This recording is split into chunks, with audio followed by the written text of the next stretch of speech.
Hello dear student, welcome to our channel RSD online classes. इस class में हम आपके साथ पाक्षिक मूल्यांकन और छत्तीसगढ़ माध्यमिक शिक्षा मंडल द्वारा दिए गए असाइनमेंट के सॉल्यूशंस जो है वो प्रोवाइड करते हैं। उसी कड़ी में मैं आज आप लोगों के साथ पाक्षिक मूल्यांकन भाग 5 माह अक्टूबर 2021 कक्षा 11वीं विषय रसायन की असाइनमेंट के आंसर्स आपके साथ शेयर कर रही हूँ। तो आगे बढ़ते हैं। इसमें है ये प्रश्न है आपका सही विकल्प चुनिए। इसमें पहला प्रश्न कहता है अभिक्रिया N2 और O2 जब NO में कन्वर्ट होता है, जिनके बीच में इक्विलिब्रियम का साइन है, में दबाव में वृद्धि करने पर क्या होता है। तो इसका ऑप्शन ए सही है। N2 गैस जो है वो अधिक बनेगा, साम्यावस्था स्थापित होगी यदि जैसे आप प्रेशर बढ़ाओगे। तो अगर आप रिएक्टेंट का प्रेशर बढ़ा रहे हो तो ऑब्वियस है प्रोडक्ट का जो है वो प्रोडक्ट जो है वो अधिक बनाने लगेगा। ठीक है। सेकेंड है आपका HSO4 माइनस का संयुग्मी क्षार क्या है। तो SO4 2 माइनस इसका संयुग्मी क्षार होता है। निम्न में से कौन सी स्पीसीज लुईस क्षारक है। तो इसमें उत्तर है इसका H2O जो है वो लुईस क्षारक है। किसी अभिक्रिया की साम्यावस्था में यदि ताप में वृद्धि कर दी जाए तो साम्यावस्था स्थिरांक का मान बढ़ जाता है। Na2SO4 में S की ऑक्सीकरण संख्या क्या है। तो ऑक्सीडेशन नंबर निकालना आपको लास्ट में बताया भी जाएगा, तो उसमें से उसी के अकॉर्डिंग आप इसका भी निकाल के देख सकते हैं। तो सल्फर का यहाँ पर ऑक्सीडेशन नंबर होगा +6। निम्न में से कौन सा प्रबल अपचायक है। तो इसका ऑप्शन अ है रुबिडियम। 7 है अमोनियम क्लोराइड जो है वो क्या है। तो अमोनियम क्लोराइड है प्रबल अम्ल और दुर्बल क्षार।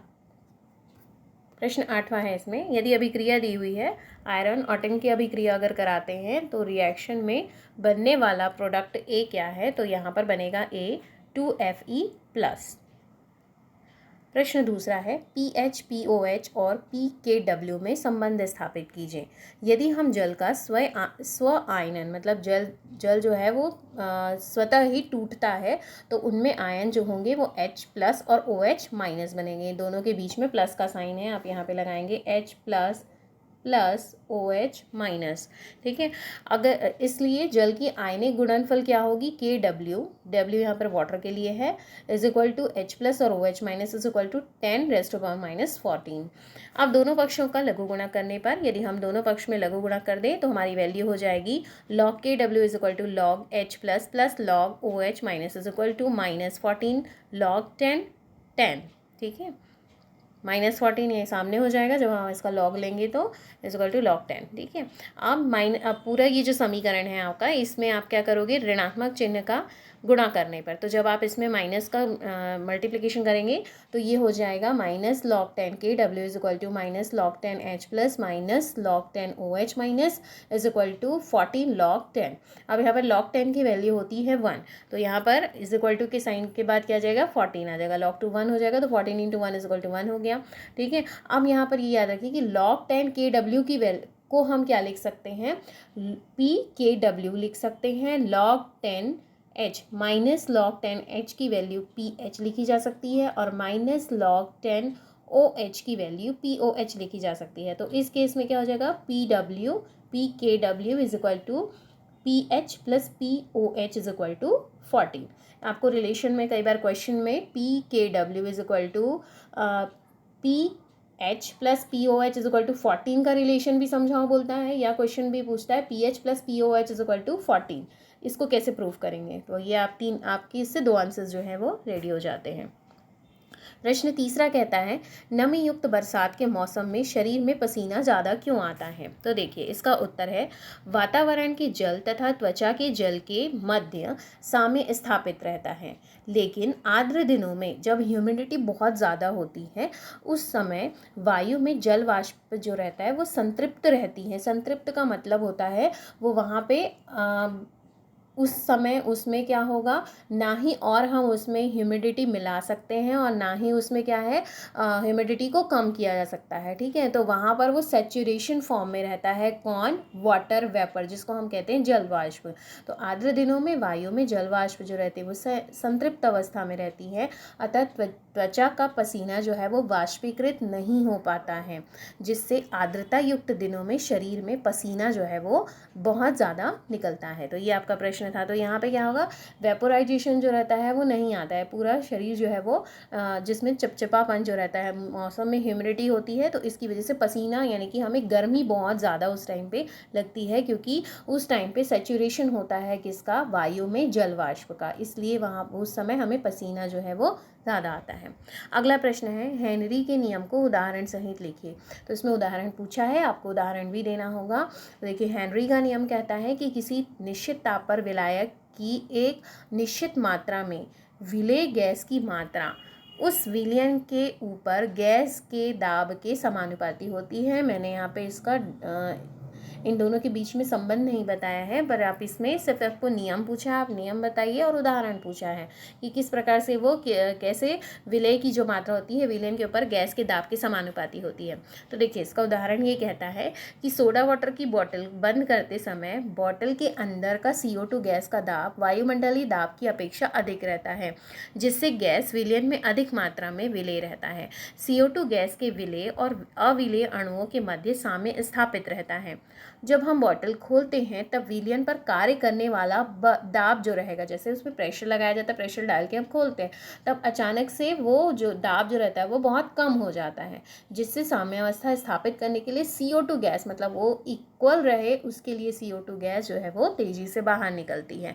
तो ये किसके कैसे होता है, जब भी आपने कभी सोडा की बॉटल खोली होगी तो आपने देखा होगा कि उसमें से CO2 गैस यानी कि बबल्स जो है वो बाहर निकलने लग जाते हैं। तो वो बबल्स किस नियम को फॉलो करते हैं, हेनरी का नियम है। CO2 गैस से CO2 विलयन जब वो विलयन में कन्वर्ट होता है, उनके बीच साम्यावस्था स्थापित करने के लिए वहाँ से गैस जो है वो बाहर निकलने लगती है। प्रश्न 5वां है कि उदाहरण सहित समझाइए कि रासायनिक जो है साम्य गतिक होता है।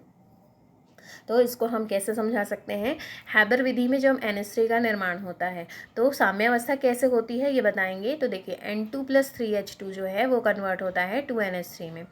उस कंडीशन में H2 के स्थान पर यदि हम D2 लेकर क्रिया कराएं, D2 यहाँ पर ड्यूटीरियम हो गया, मतलब उसका हाइड्रोजन का समस्थानिक ही है। तो यदि हम हाइड्रोजन की जगह पर यदि हम ड्यूटीरियम लेते हैं तब उस कंडीशन में क्या होगा, तो साम्य पर समान संगठन वाला मिश्रण ही प्राप्त होगा, लेकिन H2NH3 के स्थान पर D2 और NH3 मिलेगा, हमको वही कंसंट्रेशन मिलेगा, लेकिन हाइड्रोजन की जगह पर हमको ड्यूटीरियम प्राप्त होगा। साम्यावस्था स्थापित होने के बाद दोनों प्रयोगों के मिश्रण को आपस में मिलकर कुछ समय के लिए छोड़ दिया जाता है। इसके विश्लेषण से ज्ञात होता है कि अमोनिया की सांद्रता जो है वो अपरिवर्तित रहती है। स्पेक्ट्रोस्कोपी द्वारा भी जब हम इसकी स्टडी करते हैं तो ड्यूटीरियम युक्त विभिन्न अमोनिया जैसे NH3, NH2D, NHD2 तथा ND3 ऐसे जो है और डाईहाइड्रोजन अणु H2 और HD तथा D2 भी पाए जाते हैं। इससे निष्कर्ष निकाला जाता है कि साम्यावस्था के बाद भी मिश्रण में अग्रिम और प्रतिप अभिक्रियाएं जो है वो बनी रहती हैं, मतलब फॉरवर्ड रिएक्शन और बैकवर्ड रिएक्शन दोनों हो रहा है। तो इससे क्या सिद्ध होता है कि साम्य अवस्था में भी गति हो रही है, मतलब रिएक्शन जो है वो अगर इक्विलिब्रियम में हो गया है, उसके बीच में साम्यावस्था स्थापित हो भी गई है, तो भी रासायनिक समीकरण में जो है वो साम्य जो रहता है गति करता रहता है, रिएक्शन जो रहती है वो मूव करती रहती है। तभी लास्ट रिएक्शन में भी क्या हो रहा है, इससे निष्कर्ष निकलता है कि साम्यावस्था के बाद भी मिश्रण में अग्रिम तथा प्रतिप अभिक्रिया होती रहती है। प्रश्न 6वां है, निम्नलिखित अभिक्रिया को आयन इलेक्ट्रॉन विधि से संतुलित कीजिए। ठीक है, यहाँ पर MnO4 + I- से बनता है MnO2 + I2। ठीक है, ये रिएक्शन जो है वो क्षारीय माध्यम में होती है। ये अभिक्रिया जो है ऑक्सीडेशन रिडक्शन प्रोसेस में आप इसको कंप्लीट करेंगे। तो सबसे पहले इसको स्टेप बाय स्टेप रिएक्शन आपको देखनी पड़ेगी। फर्स्ट स्टेप में हम करेंगे अर्ध अभिक्रिया को पृथक्करण करते हैं। तो जब हम इसका सेपरेशन करते हैं तो ऑक्सीडेशन संख्या पहले उसकी लिखी जाती है। तो पहले ऑक्सीकरण संख्या लिखने के लिए हम क्या करेंगे कि रिएक्टेंट जो मॉलिक्यूल है और प्रोडक्ट हैं उनमें ऑक्सीडेशन नंबर में क्या क्या चेंजेस हुए हैं, और पहले कितना ऑक्सीडेशन नंबर है। जैसे ही रिएक्टेंट में Mn का ऑक्सीडेशन नंबर +7 है और प्रोडक्ट में ऑक्सीडेशन नंबर +4 है। ऑक्सीजन का ऑक्सीडेशन नंबर आप देख सकते हैं -2 रिएक्टेंट में भी है और प्रोडक्ट में भी -2 है। और आयोडीन का जब हम देखेंगे तो इसमें -1 है और इसमें क्या हो जाएगा, 0 हो जाता है। अब जिसमें ऑक्सीकरण संख्या में परिवर्तन करते हैं केवल हम उसे लिखते हैं। तो ये यहाँ पे हम O2- यानी ऑक्सीजन का हटा देंगे, तो फिर हम क्या लिखेंगे, MnO4 से I2 और +4 जो है वो मैग्नीशियम रिएक्टेंट से प्रोडक्ट में मैग्नीशियम नहीं है, मैग्नीज जो है वो कन्वर्ट हुआ है और आयोडीन का जो ऑक्सीडेशन नंबर है उसमें चेंज हुआ है। फिर हम नेक्स्ट प्रोसेस में जाएंगे तो हम इसका अर्ध अभिक्रिया बनाते हैं। अर्ध अभिक्रिया मतलब क्या होती है, जिसमें ऑक्सीकरण और अपचयन दोनों की अभिक्रिया होती है, वो अर्ध अभिक्रिया है। ठीक है, सेल में भी ये रिएक्शंस होती हैं। तो देखिए यहाँ पर ये रिएक्शन में क्या हो रहा है, मैग्नीज जो है उसकी ऑक्सीडेशन संख्या में कमी हो रही है तो इसका रिडक्शन हो रहा है, और आयोडीन की ऑक्सीडेशन नंबर में वृद्धि हो रही है तो वो क्या हो रहा है, ऑक्सीकरण हो रहा है। अब यहाँ पे -1 0, तो ये मत समझना कि 0 कम होता है, यहाँ पे -1 से 0 जा रहा है तो -1 जो है वो वैल्यू कम है, तो इसलिए ऑक्सीडेशन संख्या में जो है वो वृद्धि हो रही है। ठीक है, तो 0 से 0 में कन्वर्ट हो गया तो यहाँ पे ऑक्सीडेशन प्रोसेस हो रही है। अब नेक्स्ट क्या है, यहाँ पे बोल रहा है कि ऑक्सीडेशन अर्ध अभिक्रिया क्या हुई, आयोडीन की I2 में कन्वर्ट हो गया, और अपचयन में क्या हो गया, ये MnO4- से ये MnO2 में कन्वर्ट हो जाता है। अब स्टेप 2 आते हैं। अब स्टेप 2 क्या कहता है कि ऑक्सीडेशन अर्ध अभिक्रिया का हम संतुलन करेंगे। तो हम इसमें क्या है, ये I2I है क्योंकि हमारे प्रोडक्ट में I2 मिल रहा है, इसलिए क्या हो जाएगा, हमको रिएक्टेंट में हमको क्या लेना पड़ेगा, 2I लेना पड़ेगा। तो 2I से क्या बनेगा, I2 प्लस इलेक्ट्रॉन। अब स्टेप 3 में क्या होगा कि अपचयन अर्ध अभिक्रिया का संतुलन करेंगे। तो इसमें MnO4- से MnO2 में कन्वर्जन हो रहा है। चूंकि यहाँ पे क्या है, +7 से किस में कन्वर्ट हुआ, +4 में रिडक्शन हुआ। कितने इलेक्ट्रॉन का रिडक्शन हुआ, 3 कम हो गए, है ना। तो ऑक्सीडेशन नंबर में 3 कम हो गए, तो इसलिए हम उसमें क्या करेंगे, 3 इलेक्ट्रॉन को हमको ऐड करना पड़ेगा। तब MnO4- + 3 इलेक्ट्रॉन, तो ये क्या हो जाएगा, MnO2 में कन्वर्ट हो जाएगा। फिर सेकेंड प्रोसेस में क्या होगा कि O2 को संतुलित करने के लिए उत्पाद में H2O जोड़ते हैं। ठीक है, उत्पाद में जब हम H2O जोड़ते हैं, क्योंकि ऑक्सीजन जो है वो यहाँ पे बैलेंस नहीं है, O4 से O2 दिख रहा है, तो कैसे और 2 O कहाँ गया, तो उसके लिए हमको H2 यहाँ पे H2O लिखेंगे, तब वो वाटर का कन्वर्जन होगा। तो 2H2O, तो O की यहाँ पे वैल्यू कितनी हो गई, 2 हाइड्रोजन में। ठीक है, सॉरी वाटर में। अब नेक्स्ट स्टेप में क्या करेंगे, थर्ड है, आवेश संतुलन हेतु उत्पाद में 4OH जोड़ेंगे, तब H को संतुलित करने के लिए अभिकारक में 4 OH2O जोड़े जाते हैं। तो आप ये रिएक्शन देख सकते हैं। ठीक है, अब स्टेप 4 में हम क्या करते हैं, अर्ध अभिक्रिया को जोड़ा जाता है। तो जो आयोडीन है, जैसे मैंने रिएक्शन कैसे होती है वो बताने के लिए किस अलग से स्पेशल वीडियो बनाया था, उसमें ये बताया था कि रिएक्शन में जो रिएक्टेंट और मॉलिक्यूल होते हैं उसके कंसंट्रेशन से प्रोडक्ट कैसे बनता है। तो जैसे यहाँ पर अगर आप देखेंगे तो मैग्नीज में हमने 3 इलेक्ट्रॉन्स जो है वो ऐड किए थे उस सेल को कंप्लीट करने के लिए। तो इसलिए जो 2 रिएक्टेंट मॉलिक्यूल है, जिसमें एक आयोडीन है और एक मैग्नीज ऑक्साइड है, तो मैग्नीज ऑक्साइड में हम 2 का मल्टीप्लिकेशन करेंगे, क्योंकि 2 इलेक्ट्रॉन का ट्रांसफर आयोडीन में हो रहा था, जबकि इसमें क्या हो रहा है, 3 इलेक्ट्रॉन हो रहे हैं, उनका ट्रांसफर हो रहा है, इसलिए हम आयोडीन में 3 का मल्टीप्लिकेशन करते हैं। तो आप मल्टीप्लाई करेंगे तो आपको जो वैल्यू मिलेगी वो इस प्रकार से होगी। तो आप रिएक्टेंट वाले जो साइड है उसको आप अपने लेफ्ट साइड पर, और जो प्रोडक्ट वाले होंगे उसको राइट साइड पर लिखेंगे, और आपकी ये जो बैलेंस इक्वेशन है वो इस प्रकार से बैलेंस हो जाती है।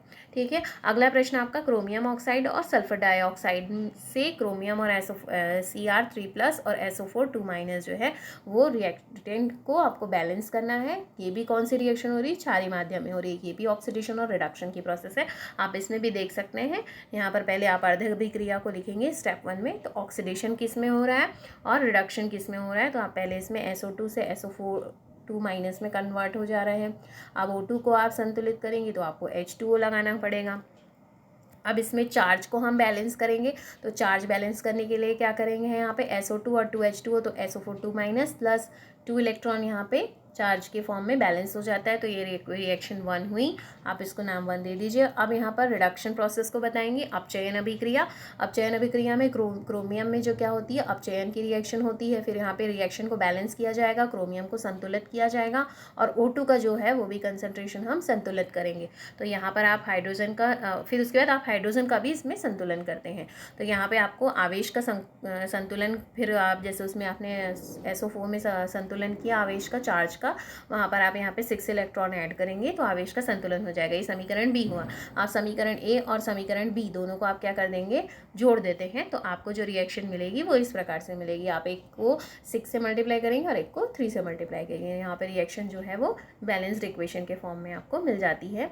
ठीक है, तो यहाँ पर आपका दोनों रिएक्शन कंप्लीट होता है। अगर आपको ये फिर से एक बार देखना है तो आप इसको देख सकते हैं। नेक्स्ट आपका क्वेश्चन आता है 7 नंबर का क्वेश्चन है, ली शातिलिये का नियम लिखकर साम्यावस्था को प्रभावित करने वाले कारक लिखिए। उत्तर कहता है आपका, पहले ली शातिलिये नियम को बताएंगी। तो ली शातिलिये नियम कहता है यदि किसी उत्क्रमणीय अभिक्रिया, ठीक है, इक्विलिब्रियम रिएक्शन है, मतलब आपके फॉरवर्ड भी हो रही बैकवर्ड भी रिएक्शन हो रही है, तो उस अभिक्रिया में साम्यावस्था पर उनके साम्य को निर्धारित करने वाले किसी कारक में परिवर्तन कर दिया जाए तो साम्य उस दिशा की ओर विस्थापित होगी जिससे दिए गए परिवर्तन का प्रभाव नष्ट हो सके। यह ली शातिलिये का नियम है। यही रिएक्शन बहुत से, मतलब ये जो नियम है वो ये सिर्फ इतना ही समझा रहा है आपको कि अगर आप रिएक्टेंट का कंसंट्रेशन बढ़ा देंगे तो अभिक्रिया इक्वल होने के लिए क्या होगी, इक्विलिब्रियम स्टार्ट करने के लिए वो प्रोडक्ट की ओर, प्रोडक्ट जो है वो ज़्यादा बनने लगेगा। अगर आप प्रोडक्ट का कंसंट्रेशन बढ़ा दीजिए तो रिएक्टेंट बहुत ज़्यादा हो जाएगा। तो ये सिर्फ इतने ही पर ही बेस्ड है। अगर आप कंसंट्रेशन भी बढ़ा देते हैं, अगर साम्यावस्था पर रिएक्शन है तो आप सांद्रता बढ़ा दीजिए। तो यदि अभिक्रिया की अभिकारक का सांद्रण बढ़ा दिया जाए तो साम्यावस्था स्थापित करने के लिए उत्पाद का निर्माण अधिक होने लग जाएगा। जैसे H2 से Ai2 में कन्वर्ट होगा तो 2HI बन रहा है। तो यहाँ पे साम्यावस्था में यदि H2 और I2 गैस और मिला दी जाए, इक्वेशन यदि बैलेंस्ड है और साम्यावस्था है उन दोनों के बीच में, रिएक्टेंट और प्रोडक्ट के बीच में, तो यदि हम वापस इसमें H2 और I2 मिला देते हैं तो साम्यावस्था पे क्या हो जाएगा, ये अभिक्रिया दाईं ओर विस्थापित हो जाती है। ताप प्रभाव में ताप का प्रभाव देखेंगे तो ताप जैसे से बढ़ाते जाएंगे तो जैसे यदि ताप बढ़ाया जाए तो अभिक्रिया उस ओर विस्थापित होगी जहाँ ऊष्मा का शोषण होता है, और ताप घटाया जाए तो अभिक्रिया उस ओर विस्थापित होगी जिधर ऊष्मा का उत्सर्जन होता है। ठीक है, तो यदि अभिक्रिया का ताप बढ़ाया जाएगा तो साम्य वृद्धि के लिए वह बाईं तरफ विस्थापित हो जाएगी और घटाया जाए तो वो दाईं तरफ विस्थापित हो जाएगी। अगला इसका प्रश्न 7वें का ब कहता है कि 0.01 मोल NaOH विलयन में pH मान ज्ञात कीजिए। तो देखिए pH मान यदि हम ये माने कि NaOH यदि 1 मोलर कंसंट्रेशन उसका है, तो यदि वो पूरी तरह से जल पूर्ण रूप से वियोजित है जल में, तो हम उसके लिए कैसे लिखेंगे, उसके लिए जल में ये वियोजित है तो OH माइनस उसके साथ में हम इसको कैसे लिखेंगे, NaOH को इसका कंसंट्रेशन दिया कितना मोलारिटी का है, ये 0.01 मोलर का है, तो 1 × 10⁻² हो जाएगा। यदि हम 0.1 मोल को हम लिखेंगे तो 1 × 10⁻² लिख सकते हैं। तो POH की वैल्यू क्या हो जाएगी, अब इसका लॉग निकालेंगे तो हम minus log POH, minus log POH is equal to क्या हो जाएगा 1 × 10⁻²। यहाँ पर आप -2 बाहर कर लीजिए तो यहाँ पे क्या हो जाएगा, log 1 की वैल्यू होती है 0, तो यहाँ पर POH क्या हो जाएगा आपका 2। अब आप ये रिलेशन आपने देखा अभी कुछ देर पहले, PH + POH is equal to 14 होता है। तो आप इसकी वैल्यू का अगर आप यहाँ पे PH आपको निकालना है तो PH is equal to value निकालना है आपको, तो क्या हो जाएगा 14 - POH। ठीक है, तो POH की वैल्यू आपने फाइंड आउट कर ली, 2 मिल गया है आपको, तो PH जो है वो क्या हो जाएगा 14 - 2 इज इक्वल टू 12 सॉरी। तो 0.01 मोल NaOH का pH वैल्यू जो रहता है वो कितना आता है 12। नेक्स्ट क्वेश्चन है आपका क्वेश्चन नंबर 8, लास्ट क्वेश्चन है इसमें, और दोनों हैं। प्रश्न आपका कहता है कि आप इसमें ऑक्सीडेशन नंबर ज्ञात कीजिए। तो यहाँ पे Na_H2PO4-, तो जहाँ पे रेखांकित है जिसके नीचे में डैश का साइन लगा हुआ है, आपको उसका ऑक्सीडेशन नंबर निकालना है। तो आपको ऑक्सीडेशन नंबर जो बाकी बचे हुए हैं उनका पता होना चाहिए। जैसे सोडियम का, जैसे फर्स्ट वाले में देखिए तो सोडियम का ऑक्सीडेशन नंबर 1 होता है +1, हाइड्रोजन का +1, और फॉस्फोरस जो कि आपको ज्ञात करना है, और ऑक्सीजन का होता है ऑक्सीडेशन नंबर -2। अब आप इसमें इनकी वैल्यू जो है वो ऐड करते जाएंगे। सोडियम का आप रखेंगे +1 +1 × 2, अब 2 यहाँ पे × 2 क्यों लिया गया है, क्योंकि हाइड्रोजन H2 दिया हुआ है, तो यहाँ पे आप मल्टीप्लाई 2 करेंगे, +x -2 × 4, तो 4 कहाँ पे है, 4 किस लिए लिया है यहाँ पे, PO4 है, तो ऑक्सीजन का कंसंट्रेशन कितना है 4 है, और 2 क्या है -2, यहाँ पे ऑक्सीडेशन नंबर है, तो आप इसको पुट कर दीजिए वैल्यू, तो आपको x की वैल्यू यहाँ पर मिल जाएगी। आप 8 - 3 करेंगे तो +5, तो यहाँ पर P की ऑक्सीडेशन वैल्यू जो है वो +5 है। उसी प्रकार से NaHSO4 में S की जो है आपको ऑक्सीडेशन नंबर निकालना है। सोडियम, हाइड्रोजन, ऑक्सीजन का आपको ऑक्सीडेशन नंबर पता है, आप यहाँ पे पुटअप करेंगे तो S की जो वैल्यू है आपको मिलेगी 6, अतः S की ऑक्सीडेशन नंबर हो जाएगा +6। वैसे ही थर्ड क्वेश्चन बोलता है NaHBH4 में बी का जो ऑक्सीडेशन नंबर आपको निकालना है। तो इस रिएक्शन में हाइड्रोजन का जो ऑक्सीडेशन नंबर होता है -1 होता है, क्योंकि वो इलेक्ट्रॉन जो रहता है वो क्या करता है, एक्सेप्ट करता है, ना कि डोनेट करता है। तो इस स्टेज में यहाँ पर आप -1 रखेंगे तो आपका ऑक्सीडेशन नंबर निकल जाएगा +3। तो बी की ऑक्सीडेशन अवस्था जो रहेगी वो क्या होगी, +3 होती है। अब यहाँ पर ब कहता है कि निम्न यौगिक का सूत्र लिखिए। तो यहाँ पर लिखा है मर्क्यूरी सेकेंड क्लोराइड। तो इसका आंसर हो जाएगा, इसका फॉर्मूला होता है HgCl2। बी कहता है आयरन 3 सल्फेट। तो इसको लिखते हैं हम Fe2SO4 होल ट्वाइस। ठीक है, तो यहाँ पे आपके असाइनमेंट के आंसर्स कंप्लीट होते हैं। आप सभी से रिक्वेस्ट है कि जिन लोगों ने भी हमारा चैनल अब तक सब्सक्राइब नहीं किया है, प्लीज़ हमारे चैनल को ज़्यादा से ज़्यादा सब्सक्राइब करिए, चैनल को लाइक करिए, शेयर करते रहिए अपने फ्रेंड्स, फैमिली, और आप अपने जिन भी दोस्तों को ये आंसर्स जो हैं वो जल्द से जल्द चाहिए, उनके पास भी आप इनको शेयर कर सकते हैं। आप हमारे चैनल को ज़्यादा से ज़्यादा सब्सक्राइब करते रहिए ताकि आने वाली वीडियो आपको जल्द से जल्द मिलते रहें, क्योंकि आपका सब्सक्रिप्शन ही हमारा मोटिवेशन होता है। Thank you so much.